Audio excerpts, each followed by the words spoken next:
안녕하세요.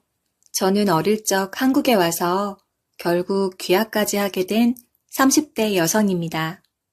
저희 아빠가 한국에 일이 있어 몇 년간 한국에서 살게 되셨는데 그때 한국의 문화나 생활이 너무 마음에 들어 영주권을 따고 가족까지 다 데려와 함께 살게 된 게 시작이었죠. 제가 살던 나라를 떠나 해외에서 살게 된다는 게 쉬운 일은 아니지만 저는 큰 거부감은 없었어요. 아빠를 보기 위해 몇 번 한국에 왔을 때 보게 된 한국의 인상이 저에게 너무 좋았거든요. 아름다운 한옥과 경치, 산처럼 쌓여있는 맛있는 음식들, 친절하고 예의 바른 한국인들의 모습까지. 오히려 나도 이곳에서 살고 싶다란 생각이 들 정도여서 한국에서 같이 살지 않겠냐는 아빠의 제안을 받았을 땐 오히려 기대가 될 정도였습니다. 그래서 한국에 오기로 결정된 순간부터 한국어도 열심히 공부했죠. 그쪽 생활을 다 정리하는 1년이라는 시간 동안 한국어만 공부했던 것 같아요. 하지만 그렇게 부푼 기대를 안고 살게 된 한국의 삶은 기대와는 좀 많이 달랐습니다. 일단 저는 일부러 외국인 학교를 다니지 않고 한국 학교를 다녔는데 그곳에서 친구를 사귀기가 정말 힘들었어요. 아니, 친구가 아예 없는 건 아니었지만 뭐랄까, 같이 수업을 듣고 간식도 먹고 재밌게 놀 수는 있는데 그건 그 친구들의 호기심 때문에 잠깐 어울리는 것뿐이지 마음을 터놓고 지내는 사이가 되지는 않는 느낌? 그 친구들에게 저는 어디까지나 머리색과 눈 색깔이 다른 외국인이었을 뿐이고 그렇기 때문에 저는 진심으로 친한 친구 하나 없이 학교에서 겉도는 외로운 사람이 되어야 했습니다. 대학교에 가서도 그건 마찬가지여서 사람들이 저를 보는 시선은 언제나 호기심과 경계 이 두 가지가 함께 했어요. 나름 한국에서 10년 가까이를 살았기 때문에 한국 문화에도 익숙해졌고 한국인 못지않게 한국말도 잘하게 됐지만 어쨌든 그들에겐 여전히 이방인이더라고요. 그래서였을까 저는 언제나 한국인이 되고 싶었습니다. 영주권뿐만이 아니라 아예 귀화를 해서 제대로 된 한국 이름을 가지고 진짜 한국인으로서 잘 살고 싶었어요. 그렇게 해야 한국 사람들이 저를 같은 한국인으로서, 같은 무리로서 받아들여 줄 것 같았기 때문이죠. 물론 저희 부모님은 영주권만으로도 충분하지 않느냐며 반대했습니다. 영주권만 따도 한국에서 사는데 아무 지장이 없다고요. 사실 그 말도 맞긴 맞아요. 귀화를 한다고 해도 참정권 외에는 딱히 더 좋은 혜택이 있다거나 하는 건 아니긴 하니까요. 하지만 전 어딘가 비어있는 마음을 채우고 싶었고 귀화를 하겠다고 계속 고집을 부렸습니다. 그러자 부모님은 전 그러면 한국 남자랑 결혼하게 될 때 귀화를 하던가 하라고 하더군요. 한국 남자랑 결혼하면 귀화하는 조건도 많이 완화된다고 그때부터 전 결혼을 빨리 하고 싶었습니다. 그런데 결혼도 참 쉬운 건 아니더군요. 외국인인 저를 애인으로서는 생각해도 결혼까지 생각하는 남자는 별로 없더라고요. 특히 전 굉장히 한국스러운 전통을 보유한 집안의 남자와 결혼하고 싶었는데 그런 집안에서는 대부분 저와의 결혼을 반대했습니다. 어디 근본도 없이 외국인을 집안에 들이냐고요. 지금 남편과의 결혼 과정에서도 그런 트러블은 많았어요. 너 미쳤어? 결혼할 여자 데려온다더니 어디 노란머리 여자를 집에 들이려고 해? 우리 집안이 어떤 집안인지 몰라? 아, 그게 무슨 상관이야. 요즘 같은 세상에 오히려 우리 같은 사람들이 국제 결혼도 해서 외국으로 뻗어나갈 수 있어야지. 웃기는 소리 하고 있네. 야, 너희 아버지 방금 한숨만 푹 쉬고 방으로 돌아간 거 못 봤어? 어쩌려고 그래 대체? 얘가 한국말이나 뭐 제대로 하겠냐고? 한국말도 못했으면 내가 안 만났지. 얘 한국에서 오래 살아서 한국말 엄청 잘해. 말하는 거 보면 그냥 거의 우리나라 사람이야. 어머님, 저 한국말 잘해요. 김치도 잘 먹고 청국장도 잘 먹어요. 이 사람과 결혼하면 귀화도 할 거라서 괜찮아요. 저 이 사람과 결혼하게 해주세요. 어머, 깜짝이야. 뭐야? 말을 왜 이렇게 잘해? 그래도 안 되는 건 안 돼. 우리 집이 어떤 집인데 네 아빠가 조상님들 얼굴을 어떻게 보니? 하지만 다행스럽게도 지금 남편은 고집이 정말 센 편이었기 때문에 시부모님을 포함한 집안의 반대가 심했음에도 저희의 결혼 의지를 꺾을 수 없었습니다. 1년여간의 대치 끝에 결국 결혼 허락을 받고 결혼에 꼴이 날 수 있었죠. 남편의 집안은 조선시대의 유서 깊은 양반 집안이라고 했습니다. 누구라고 말씀을 드리면 신뢰가 되거나 민폐가 될 수 있으니 말씀은 못 드리겠지만 위인전에 나오는 사람의 후손이었어요. 평상시에도 주변 사람들한테 자기가 누구의 후손이라고 자랑스럽게 떠들고 다닐 정도였죠. 그래서인지 조상을 끔찍이도 모셨고 제사도 1년에 여러 번 지내곤 했습니다. 거의 한 달에 한 번꼴로는 제사를 지냈던 것 같네요. 한국 특유의 가부장적인 문화야 뭐 말할 필요도 없고요. 요즘엔 일반적으로는 이런 걸 싫어하는 여성분들이 아마 많으실 거예요. 하지만 전 그 점이 오히려 좋았습니다. 제가 그런 문화 속에서 결혼 생활을 잘 해나간다면 그것만큼 제가 한국인이라는 증명이 되는 게 또 있을까 싶었거든요. 하지만 흐르는 피가 달라서였을까 제 의지와는 상관없이 결혼 생활이 많이 힘들긴 했습니다. 일을 하고 있던 저로서는 시댁의 요구를 지키지 못하는 경우도 많았고 그러다 보니 제 생각보다도 고부 갈등이 훨씬 심할 수밖에 없더라고요. 한 번은 회사의 중요한 프로젝트 발표 날과 시댁의 제삿날이 겹친 적이 있었는데 저는 평소에 남편도 빠진 적이 있던 매달 있던 제삿날들을 한 번도 빠지지 않고 잘 참석했기에 한 번쯤은 제 사정도 봐주실 거라 생각했습니다. 아니, 오히려 격려를 해주실 줄 알았어요. 일이 많아 힘들 텐데 힘내라고. 그런데 저의 예상과는 달리 시어머니는 저에게 막말을 쏟아내시더군요. 어머님, 저 이번에 회사에 중요한 프로젝트가 있어서 제사에 참석 못할 것 같아요. 죄송해요, 어머니. 뭐? 아니, 그게 무슨 소리야? 회사 일은 회사 일이고 제사는 제사지. 회사 일은 제사 전에 끝내면 되잖아. 제사 꼭 참석해. 아, 그게 오랜 기간 준비했던 프로젝트 발표 날이어서요, 어머니. 제가 도저히 빠질 수가 없는 일이 아닌. 아, 프로젝트고 나발이고. 그게 뭐가 중요한데? 우리 집안이 어떤 집안인데 지금 며느리가 제사를 빠질 생각을 해? 아, 그렇지만 저희 남편도 한 번씩 회사 일로 빠진 적이 있었는데 그땐 걔랑 너랑 같니? 넌 와서 음식도 해야 하고 준비할 게 한둘이 아니잖아. 그리고 남자는 바깥 일이 있으면 그럴 수도 있는 거지만 여자는 다르지? 아니, 그런 게 어딨어요, 어머니. 저도 남편과 똑같이 돈 벌고 있고 회사 일이 중요한 같은 사람인데요. 그리고 여태까지 저 단 한 번도 빠진 적 없이 잘 참석했었잖아요. 이번 한 번은 이해해 주세요, 어머님. 누가 너보고 회사 다니라고 강요하디? 네가 좋아서 다니는 거잖아. 그러면서 그걸 왜 핑계로 대고 있어?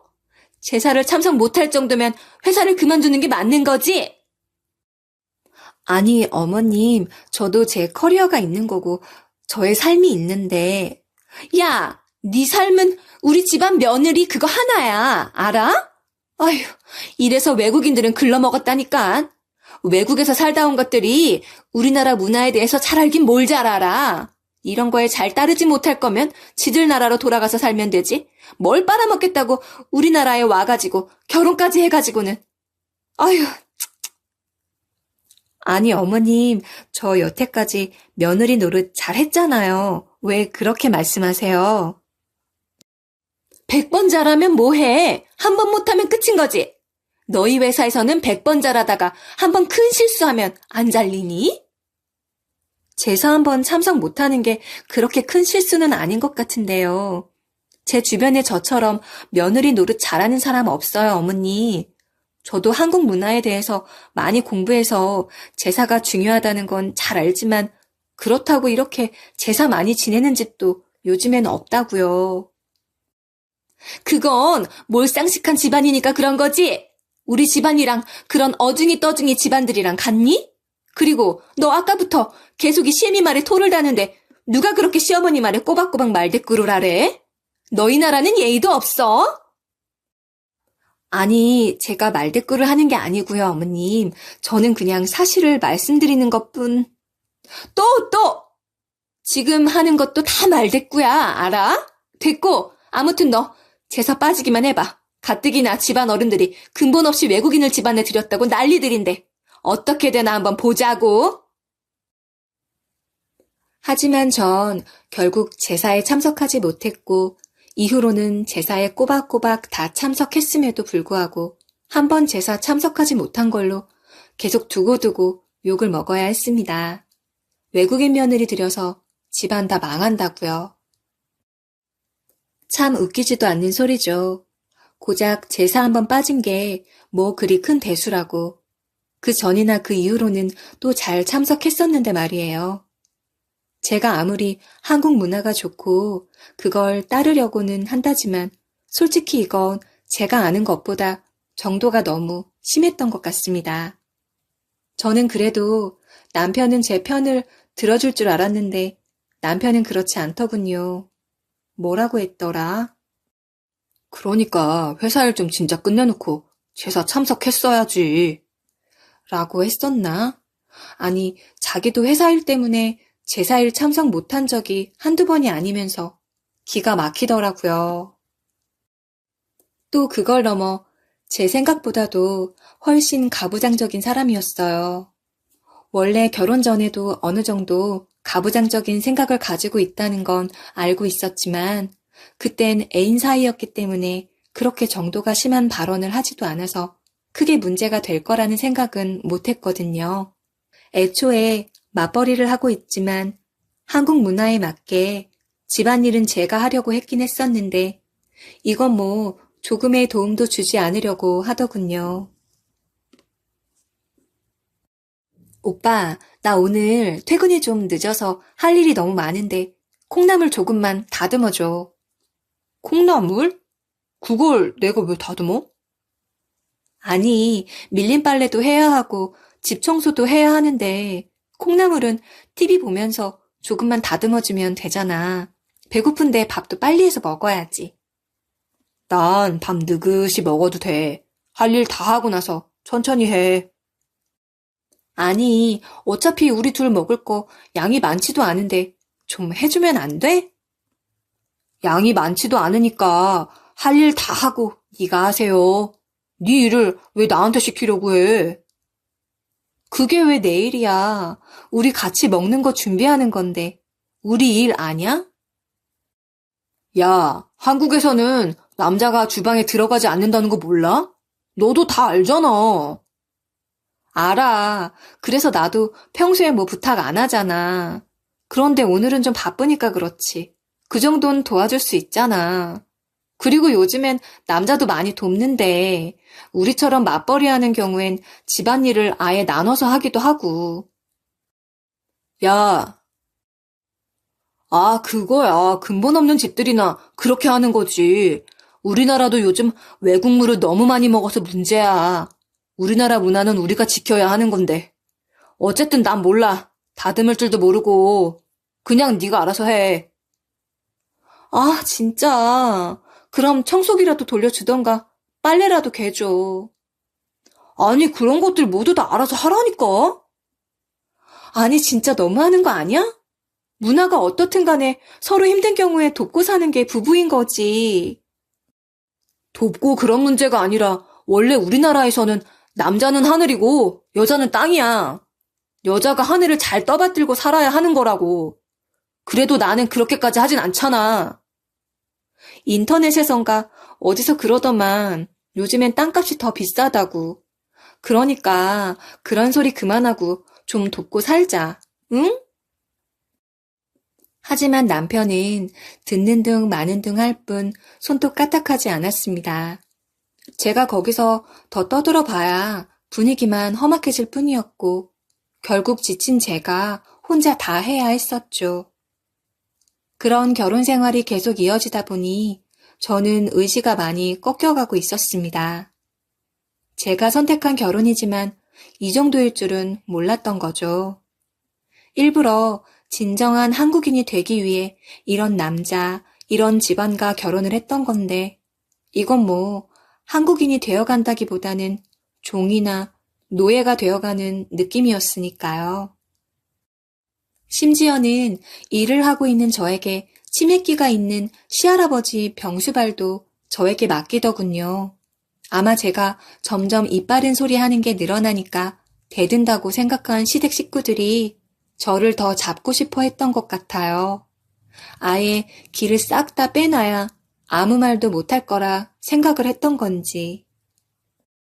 결국 저는 이 결혼 생활을 더 이어나가는 걸 포기할까라는 생각이 들기에 이르렀습니다. 내가 바랬던 한국 생활, 한국인은 이런 게 아니었는데 라는 생각만 들었어요. 그래서 이혼이라는 단어가 목까지 차올라 있는 상태였는데 그런 제 생각에 더더욱 불을 지피는 결정적인 계기를 남편이 고맙게도 마련해 주더군요. 그건 바로 작년 시어머니의 환갑 생신 때였습니다. 여보, 다음 달에 우리 엄마 환갑이신 거 알지? 알아. 환갑잔치 열어드리게? 당연히 그래야지. 환갑인데 적당히 하고 넘어갈 순 없잖아. 한정식집 하나 예약 잡아야지. 그런데 그건 그렇고 선물을 뭐 할까 고민해봤는데 말이야. 선물? 그래, 뭐 선물도 빠지면 좀 그렇긴 하지. 그런데 사실 뭐 필요하신 게 있으실 것 같지도 않은데 적당히 현금으로 때우는 게 낫지 않나? 어머님도 그걸 좋아하실걸? 에이, 그건 너무 성의 없지. 그래도 나를 낳고 키워주시느라 얼마나 고생하셨는데. 내 생각에는 차 하나 선물해드리면 좋을 것 같아. 차? 차는 좀 너무 저렴하지 않나? 아무리 고급차라고 해도 환갑 선물용으로는 별로일 것 같은데. 어머님도 커피를 좋아하시지 차를 좋아하시진 않을걸? 뭔 소리야. 그 차 말고 자동차. 우리가 타는 차 말하는 거야. 뭐? 차? 아니 무슨 환갑 선물로 자동차를 선물을 해. 소형차라고 해도 1,000만 원은 훌쩍 넘어갈 텐데. 에이, 소형차는 안 되지. 우리 집안 품위가 있는데. 내가 알아보니까 8천만 원 정도면 제네시스 하나 좋게 뽑을 수 있겠더라. 그거로 해드리자. 뭐? 8천? 제네시스? 아니, 당신 미쳤어? 아무리 환갑이라고 해도 그렇지. 무슨 선물에 8천을 써. 당신이 무슨 재벌인 줄 알아? 야, 재벌만 그러라는 법 있어? 우리 집안이 비록 지금 돈이 그렇게 많은 건 아니라고 해도 명예만큼은 그 재벌들보다 높은 집안이야. 역사적으로 우리 조상님들이 어떤 일들을 해왔는데. 아무리 그래도 그건 아니지. 우리가 그걸 어떻게 감당해.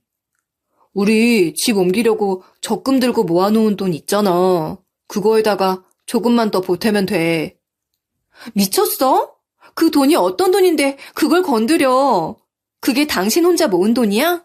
나랑 같이 모은 돈인데 그걸 왜 당신 마음대로 쓰려고 해? 야, 부부 사이에 네 돈 내 돈이 어딨어. 필요하면 쓰는 거지.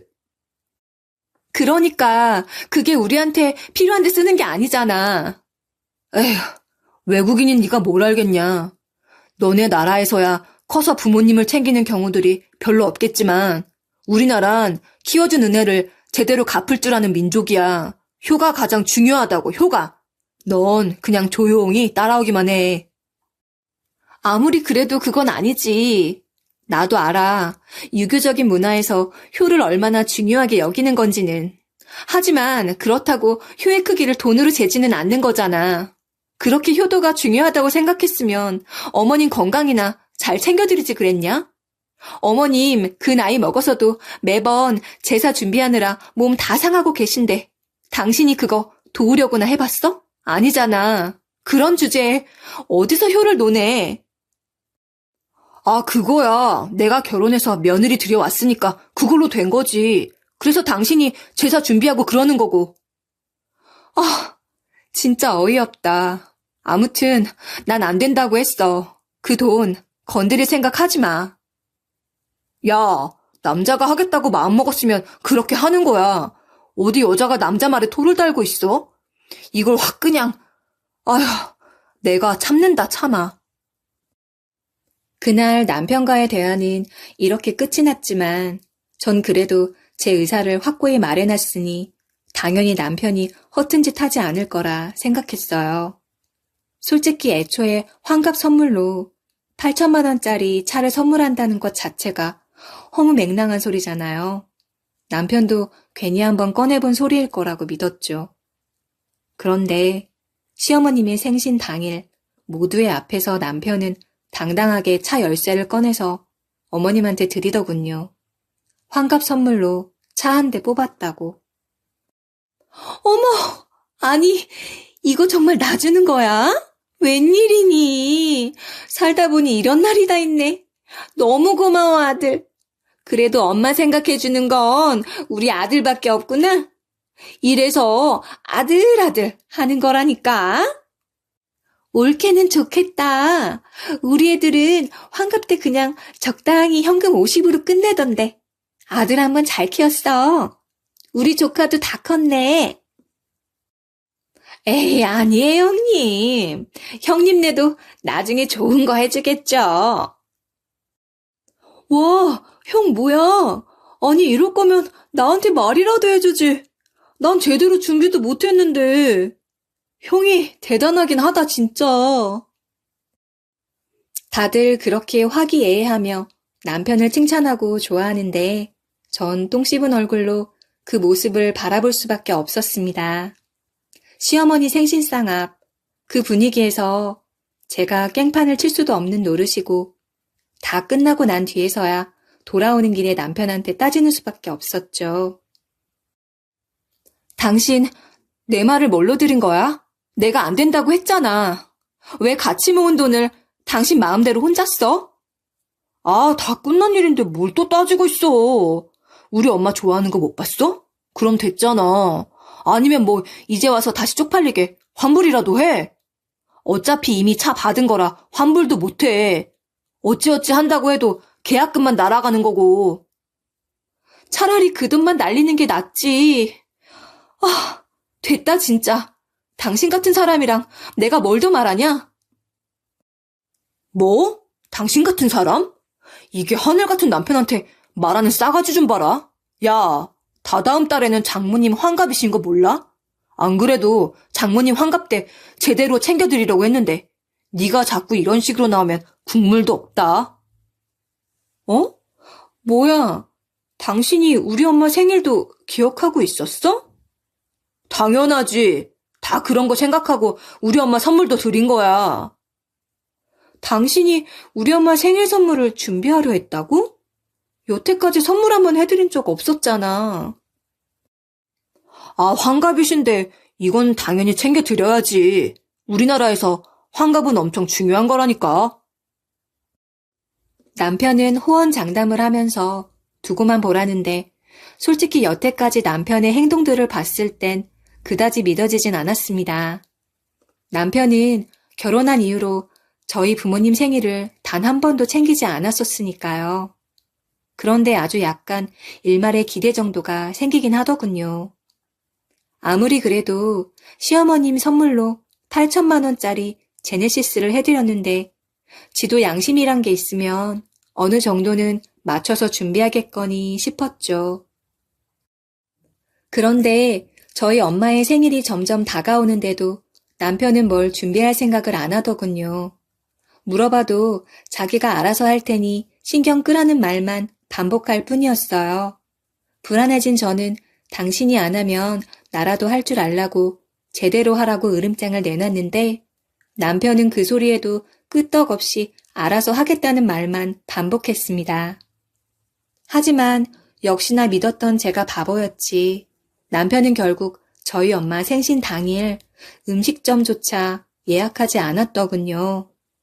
엄마한테 이번에 한국 문화 중에 환갑이라는 게 있다. 엄마가 이번에 그 환갑이니 잔치를 열어드릴 거라고 말을 해놓은 저만 이상해질 입장인지라 급하게 자리 있는 곳을 찾아보고 제가 예약을 해야 했죠. 당신 진짜 알아서 한다더니 뭐 하는 거야? 음식점 하나 예약 안 되어 있으면 어쩌자는 거냐고. 우리 가족이 수가 적고 운 좋게 자리 있는 식당이 있어서 다행이지. 나만 엄마한테 이상한 소리 한 사람 될 뻔했잖아. 아, 내가 선물을 준비한다고 했지 언제 음식점 예약을 한다고 했어. 그건 당신이 알아서 했어야지. 왜 나한테 따져? 아휴, 진짜. 선물은 제대로 준비한 거 맞지? 아, 이따 가서 보면 알 거 아냐. 하지만 식당에 가서 남편이 선물을 딱 꺼냈을 때 저는 정말 기절초풍할 뻔했습니다. 어디서 대충 포장지로 포장한 듯한 상자에서 나온 질이 좋아 보이지도 않는 그 흔한 장갑. 남편이 준비한 선물이 그거였거든요. 장모님, 제가 장모님 환갑이라서 특별히 준비한 선물이니까 잘 쓰세요. 올 겨울은 아마 따뜻하실 겁니다. 아니, 뭐 이런 걸 다. 그런데 이건 어디 브랜드야, 사위? 한국에서 나도 오래 살았지만 처음 보는데? 한국식 명품 브랜드인가? 아, 이거요. 에이, 그런 건 다 사치품이죠, 장모님. 사실 해외에서 파는 명품도 좋은 거 아니에요. 그런 것보다는 우리나라 공장에서 경력 오래된 사람이 직접 만든 장갑이 훨씬 튼튼하고 따뜻하죠. 자, 보세요. 이렇게 옆으로 당겨보는데 하나도 안 늘어나죠? 그런가? 그래, 뭐, 아무튼 고마워, 사위. 한국 환갑 문화가 좋긴 하네. 사위한테 이런 선물도 다 받아보고. 엄마는 당연히 떨떠름해 하시긴 했지만, 그래도 한국 문화에 대해 칭찬을 하시면서 좋아하는 척 해주시는데, 전 그 모습을 보면서 얼굴이 화끈거렸습니다. 더욱이 남편은 눈치도 없는 건지 지가 진짜 잘한 건 줄 알고 헤헤거리며 웃는 게 너무 꼴보기 싫더군요. 자리가 끝나고 집에 돌아온 뒤 저는 남편과 대판 싸웠습니다. 당신 지금 장난해? 아니, 당신이 알아서 준비한다며. 고작 장갑이 뭐야, 장갑이. 그것도 어디 시장에서나 파는 그런 장갑을 누가 선물로 준비하냐고. 아니, 지금 내 성의 무시하는 거야? 그래도 나름 후기 좋은 거 찾아가며 겨우 고른 거야. 그런 마음이 중요하지. 가격이 중요해? 그런 사람이 당신 어머님 생일엔 8천만 원짜리 제네시스를 선물해? 아, 그거야. 우리 집안은 좀 다르잖아. 우리 집안의 품격을 생각하면 그 정도는 해드려야 되니까 그렇지. 그럼 우리 집은?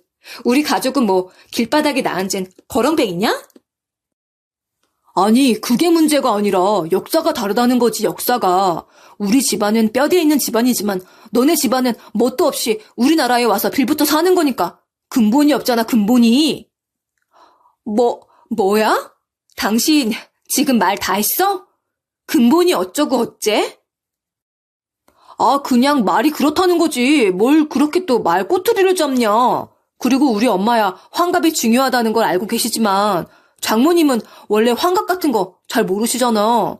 그런데 굳이 비싼 선물을 해드릴 필요가 있나?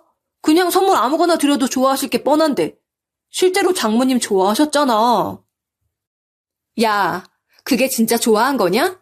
예의상 좋아하는 척 한 거지. 됐고, 선물 다시 준비해. 내가 차까지는 바라지도 않을 테니까 최소한 명품으로라도 다시 사서 드리라고.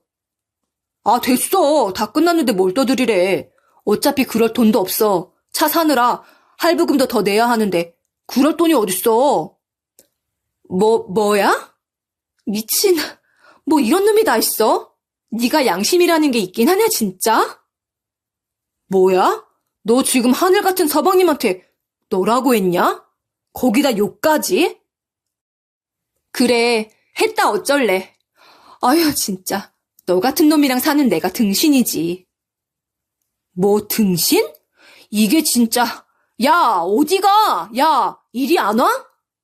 그날 이후로 저흰 각방을 쓰기 시작했고 전 이혼을 해야겠다 마음먹었습니다. 이 사람은 한국적인 게 아니다. 그냥 지만 알고 지네 집만 하는 이기적인 놈이라는 걸 그제야 깨달았어요. 전 한국의 문화답게 집안의 가장 큰 어른인 시할아버님께 먼저 이혼을 말씀드려야겠다고 생각했습니다. 마지막이라고 할지라도 한국의 문화는 지키고 싶었으니까요. 그리고 제가 병수발을 들어드리는 동안 저를 좋게 봐주셨기 때문에 유일하게 시댁에서 저와 어느 정도 친한 사람이기도 했었거든요. 그러고 나서 다음 주에 있는 제삿날 모두의 앞에서 이혼하겠다고 밝히려고 했습니다. 그런데 제가 시할아버님께 말씀을 드리러 방문을 했을 때 하필이면 시할아버님의 치매기가 발동된 상태시더군요. 제정신이 아니셔서 이상한 소리를 막 하고 계시는 상태, 시간이 지나면 좀 정신이 돌아오시려나 싶었는데 제가 집에 돌아갈 시간까지도 그대로이셔서 하는 수 없이 그런 상태에서 이혼 얘기를 꺼냈습니다. 할아버님, 저 이제 여기 못 올 거예요. 뭐? 왜 못 와? 나랑은 그럼 이제 못 놀아? 네, 못 놀아요. 저 이제 이혼하려고 하거든요. 이혼? 누구랑 색시 결혼했었어? 네, 저 할아버님의 손자랑 결혼했었잖아요. 그래서 여기 온 거였고, 그런데 할아버님 손자도 그렇고, 시댁도 너무 저를 못 살게 굴어서 더는 못 버틸 것 같아요. 손자? 나한테 손자가 있다고? 네, 할아버님. 할아버님한테 손자가 있으시고요. 전 그 손자랑 결혼했던 사람이에요. 그래? 그런데 이혼? 이혼? 에잇, 너 우리 집안 때문에 그러지? 지금 우리 집 같은 노비 집안과는 더 살기 창피하다 이거 아니야? 네? 아니 무슨 말씀이세요, 할아버님? 노비 집안이라니요. 할아버님 집안이 왜 노비 집안이에요? 할아버님의 조상은 그 유명한 위인이시잖아요. 정신 차리세요, 할아버님. 엥? 내 조상이 그 사람이라고? 이상하다. 그 사람이 누군데? 아니야. 우리 조상은 그런 사람 아닌데. 노비인데. 네? 아휴, 오늘따라 정신이 많이 이상해지신 건가? 자, 저기 할아버님이 고이 모셔두고 계신 족보 보이시죠? 저기 보시면요. 할아버님의 할아버님, 그리고 좀 더 위로 올라가면 저기 계신 분이 할아버님의 조상이에요. 유명한 위인분. 아니야. 저거 다 거짓말이야. 우리 할아버지가 저거 족보 사온 거라고 했어. 네? 사오다니, 그게 무슨... 저건 돈 주고 사온 거고, 진짜는 따로 있지롱. 헤헤헤. 남들 아무도 못 보게 숨겨놨었는데, 너는 특별히 보여줄게. 자, 봐봐. 내 진짜 가족, 그리고 조상들이야. 짠! 할아버님은 장롱안 깊숙이 박혀있던 낡은 종이 하나를 꺼내오셨는데 그건 정말로 노비문서였습니다. 그리고 족보도 직접 액자에서 꺼내서 뒷면을 보여주셨는데 뒷면에는 거래를 했던 사실도 잘 적혀 있더라고요. 알고 보니 할아버님의 할아버님이 신분 상승을 위해서 남의 족보를 사오셨던 겁니다. 그걸 지켜내기 위해 더더욱 전통을 강조하고 양반스러운 행동을 보였던 거고요. 정말 충격이었습니다. 여태까지 뼈대 있는 집안을 강조하며 저에게 고생이란 고생은 다 시키더니 그게 다 거짓말이었다니요. 저는 할아버님한테 몇 번이고 확인을 했지만 돌아오는 대답은 계속 똑같았어요. 전 할아버님한테 그걸 제가 잠시 가져가도 되냐고 여쭤봤습니다. 치매기가 돌고 계신 할아버님은 흔쾌히 허락하시더군요. 전 속으로 쾌재를 부르며 그걸 챙기고 집에 돌아왔습니다. 그걸로 제삿날 시댁을 뒤집어 놓겠다는 생각을 하면서 돌아온 제삿날 이틀 전 이번 제삿날 음식은 제가 전부 다 할 테니 시어머니며 다른 친척들, 며느리들 모두 쉬라고 했습니다. 제가 한 번씩 제사를 빠졌던 적도 있었던 데다가 이번에 휴가를 좀 많이 받아서 저 혼자 준비해 보겠다고요. 그러자 다들 제 말을 듣고 이제야 한국 문화에 좀 적응한 것 같다며 좋아하더군요. 바보 같은 사람들. 제사 당일날 저는 커다란 제사상에 흰 밥에 간장 종지 하나만 준비해 놓은 채 모두를 맞이했습니다. 처음엔 다들 어리둥절해 하다가 어머님이 아직 준비가 다 안 된 거냐며 묻더군요. 혼자 다 한다고 하더니만 이게 뭐냐고 화까지 내면서. 아니, 혼자 준비한다더니만 아직 제대로 된 음식 하나도 못 꺼내놓은 거야? 제사 시간 다 돼가는데 대체 뭐 했니? 언제 다 되는 건데? 혼자 다 한다고 한다더니만 대체 이게 뭐야? 어머님이 화를 내면 낼수록 이상하게 웃음만 나오더군요. 전 어머님이 화를 내든 말든 전혀 신경 쓰지 않고 웃으며 대답해드렸죠. 네? 준비가 다 안 됐냐니요. 그게 무슨 말씀이세요? 이 정도면 진수성찬 아닌가요? 뭐야? 아니, 너 미쳤어? 지금 고작 간장 하나 담아 놓아놓고 끝냈다고 하는 거야? 아니, 얘가 아버님 돌보더니 치매기가 옮았나? 에이, 섭섭하게 무슨 말씀이세요, 어머니. 저는 제정신인데요. 너무 말짱해서 회사에서 무슨 일 시키면 완벽하게 끝낼 수 있을 정도로. 아니, 그럼 이게 뭐냐고? 너 우리 집이 제사 어떻게 지냈었는지 몰라?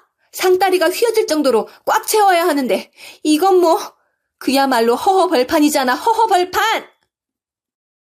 그렇네요, 어머님. 상이 참 휑하니 비어있긴 하죠. 그런데요, 어머님. 원래 이게 맞는 거예요. 뭐? 그건 또 무슨 소리야?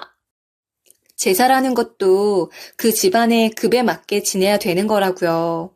제가 한국 역사 공부를 했었는데 원래 제사라는 건 양반들이나 좀 지낼 수 있었지 서민들은 너무 큰 부담이라 거의 못 지냈다던데요. 그게 우리랑 무슨 상관이야? 우리 집안이 어떤 집안인지 몰라 너? 우리 집 조상님은? 노비셨지요. 그래, 노비. 아니 뭐? 뭐라는 거야 얘가? 이 집안의 조상님은 노비셨다고요. 조상님이 그 위인? 그거 다 거짓말이에요, 어머니. 무슨 소리야? 우리 집안이 그분한테서 대대로 내려왔다는 건 족보에 다 나와 있는 건데. 족보라. 이거 말씀하시는 거죠? 어? 그게 왜 너한테? 얼마 전에 할아버님한테서 받아왔어요. 제가 잠깐 빌려간다니까 흔쾌히 주시던데요. 그래. 어쨌든 거기 다 나와 있잖아. 그렇죠. 여기 보시면 그분한테서부터 대대로 내려온 거기는 한데 근데 이거 가짜라던데요? 뭐? 가짜라니? 무슨 말도 안 되는 소리야? 자, 여기 뒷면을 보시면 보세요. 여기 거래 내역이 조그맣게 적혀 있죠. 할아버님이 직접 저한테 말씀해 주신 건데 할아버님의 할아버님이 이거 돈 주고 사신 거래요. 야, 뻥치지 마. 아니, 네가 지금 하는 말이 뻥이 아니라고 해도 할아버지가 치매기가 도셔서 이상한 헛소리를 하신 거지. 그래? 그럼 여기 적혀 있는 거래 내역은 뭔데? 그건, 그래, 너지? 네가 이렇게 수작 부리려고. 네가 적어놓은 거 아니야. 뭐? 참나, 내가 무슨 재주로 그렇게 해? 그렇게 의심되면 감정 한번 받아볼래? 감정은 무슨 감정이야. 할아버지나 네 헛소리에 우리가 놀아날 것 같아? 그래, 하여튼간 근본 없는 외국년을 집안에 들였더니 결국엔 이사다를 내고야만 해. 수작질하는 것도 수준 안 맞아서 진짜. 아휴, 아들, 내가 그래서 얘랑 결혼하지 말랬잖아. 죄송해요, 어머니. 제가 진작 알아봤어야 하는 건데. 얼씨구, 아주 지들끼리 쿵짝도 잘 맞아가며 놀고 있네. 뭐야? 너 방금 뭐라고 했어? 뭐? 지들? 너 진짜 미쳤구나. 그래, 미치지 않고서야 이런 짓을 벌일 리가 없지. 미친 거야. 미친 게 확실해. 미치긴 자꾸 누가 미쳤다는 거야? 자, 그럼 이건 또 뭘까요? 할아버님이 장롱 속 깊숙이 숨겨놓으셨던 건데 나한테 이걸 또 주셨네. 당신들도 눈이 있으면 다들 직접 한번 보시지. 저는 그렇게 말하고서는 가방 속에 있던 노비 문서를 꺼내서 바닥에 휙 던져버렸습니다. 그러자 시댁 사람들이 당황스러워 하다가 남편이 조심스럽게 다가가 그걸 살펴보더군요. 그리고 잠시 뒤 남편의 손이 부들부들 떨리면서 눈동자가 많이 흔들리고 있었습니다. 아니, 이럴 리가 없는데. 왜 그래? 그게 뭔데 그래, 아들? 엄마, 이게 뭐냐면, 그러니까 이게. 왜? 네 입으로 말하기엔 쪽팔리니? 왜 말을 못해? 그건 노비 문서다. 너네 집안은 노비 집안이었다. 왜 말을 못하냐고. 거기다 적혀 있지? 너희 할아버지 이름과 계약 내용들 다 적혀 있잖아. 외국인인 나도 알아보는 걸 네가 못 알아보진 않을 텐데. 뭐라는 거야, 얘가? 너 그만 말하지 못해. 엄마, 그만해. 이거 노비 문서 맞아. 그리고 우리 집안은 뭐? 아니 그럴 리가 없는데. 뭔가 잘못된 거 아니야? 아니 그럴 리가 없잖아. 내가 이 집에 왜 시집 왔는데? 나도 몇십 년을 생고생하며 네 아빠며 너희 할아버지를 모셔왔는데. 아, 그러고 보니 어머님도 일종의 피해자이시긴 하셨겠네요. 어머님도 사실을 모르고 이 집에 시집와서 온갖 고생이란 고생은 다 하셨을 텐데 안 되셨어요. 어머님, 몇십 년간 상다리 휘어지게 제사상 차려드리고 했는데 알고 보니 전혀 상관도 없는 사람들 제사 드린 거라. 어머님은 많이 놀라시고 또 허탈해하신 것 같더군요. 요즘 말로 현타라고 하죠? 현실 자각 타임. 진실을 깨닫고 나니 어머님의 인생도 참 허망하셨겠죠. 하지만 그렇다고 안타깝진 않았습니다. 어머님 역시 그 헛고생을 저한테 그대로 되물려 주셨으니까요. 자, 그럼 이제 가짜 조상님들에 대한 제사는 접고 진짜 조상님들께 제사 잘 드려보시죠. 노비 집안이었으니까 이렇게 흰쌀에 간장 종지만 해도 정말 진수성찬인 거잖아요. 아마 그 시대에는 이런 흰쌀밥은 구경하기도 힘들었을걸요? 이 정도면 저 집안 급보다도 훨씬 더 좋게 준비한 것 같은데요? 제가 그렇게 조롱을 하는데도 남편이나 어머님 그리고 그 외 시댁 식구들까지 모두 아무 말도 하지 못하더군요. 할 말도 없었을 거고 드디어 깨닫게 된 현실이 믿기지 않았겠죠. 망연자실해하고 있는 그 모습을 보며 저는 그동안 쌓여있던 화가 TV의 소화제 광고처럼 확 사라지는 듯 했지만요. 저는 마지막으로 남편에게 한마디를 하고 그 집안을 나왔습니다. 아이고, 우리 하늘 같은 남편, 꿀 먹은 벙어리가 다 되셨네. 진작 그 입 좀 다물고 살았으면 좋았을 텐데.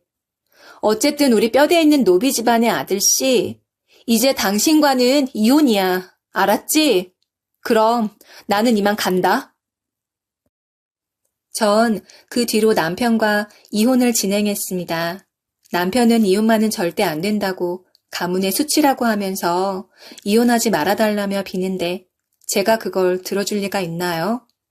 노비 집안에 수치가 어디 있냐며 웃기는 소리 하지 말라고 콧방귀를 뀌어주었죠. 그렇게 이혼 소송을 진행하는 도중 그 집안의 소식을 좀 들었는데 남편네 집안은 제사도 다 사라졌다고 합니다.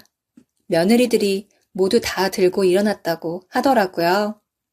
여태까지 이 집안 조상들도 아닌 사람들 챙기느라 생고생을 했었으니 다들 당연히 억울했을 거예요.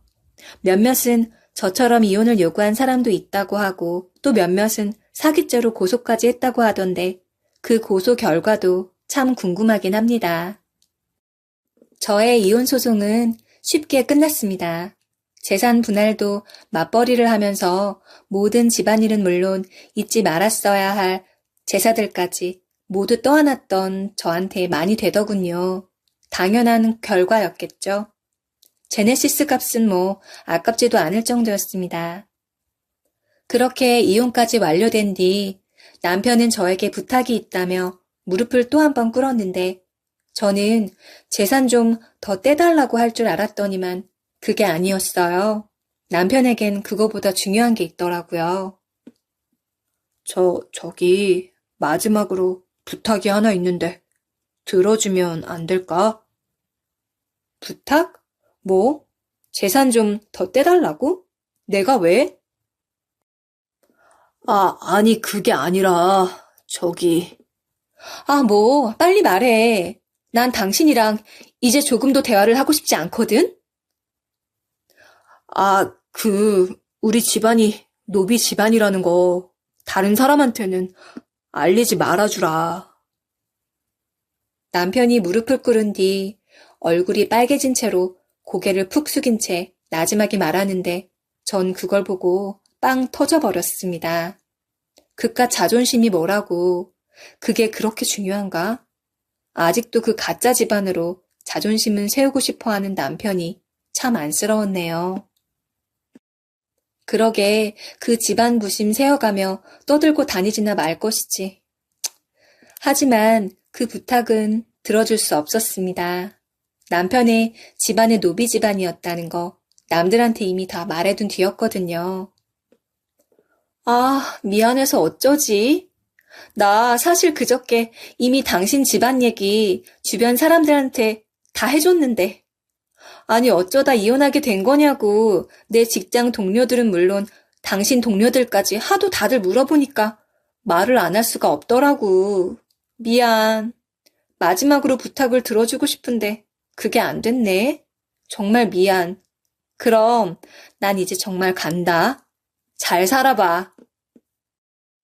남편은 그 뒤로 창피했던 건지 모든 인간관계도 끊고 회사도 그만둔 것 같더군요. 어딘가 그 사실을 모르는 곳으로 떠난 듯 싶었습니다. 뭐 이젠 설마 또 어디 가서 자기 집안이 누구 집안이다 하면서 떠들고 다니진 않겠죠? 저는 지금 한국인입니다. 귀하는 결혼했을 때 이미 진행했고 이 모든 일이 끝나고 나서도 한국이 좋기 때문에 한국에서 계속 살 거예요. 한국이 문제인 게 아니라 전 남편이, 그리고 그 집안이 문제였던 거니까요. 앞으로의 한국에서의 삶은 행복하리라 믿습니다. 우리 모두 행복한 한국을 만들어 가도록 해요. 이제 한파가 다가오는데 모두 감기 조심하시고 행복하세요. 감사합니다.